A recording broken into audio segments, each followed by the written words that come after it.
बिस्मिल्लाहिर्रहमानिर्रहीम। ये रसूल अकरम सल्लल्लाहु अलैहि वसल्लम से मंसूब 1400 साल पुरानी मस्जिद है।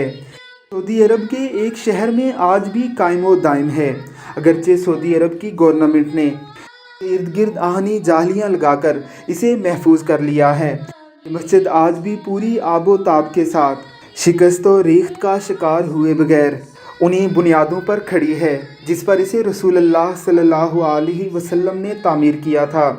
आप सल्लल्लाहु अलैहि वसल्लम से मंसूब हर चीज़ ही मुसलमान के लिए मताए जान होती है। सलातो वसलाम के शहर की खजूरें ही अगर मुसलमान को मिल जाएं तो वो उन्हें भी अकीदत और मोहब्बत के साथ खाता है। आप सल्लल्लाहु अलैहि वसल्लम के असहाब का नाम आते ही मुसलमान अपना सर झुका लेते हैं। आप सल्लल्लाहु अलैहि वसल्लम की मुक़द्दस अज़वाज को उम्महातुल मोमिनीन कहा जाता है। आपकी औलादे पाक को सादात और सैयद कहकर पुकारा जाता है। अलगर्ज़ आपसे मंसूब हर चीज़ हर बात ही मोहतरम और मोहतशम है। अल्लाह रब्बुल इज़्ज़त की ज़ात हमें भी इस जगह जाने की तौफ़ीक अता फ़रमाए और यहाँ नमाज़ पढ़ने की तौफ़ीक दे। आमीन सुम आमीन।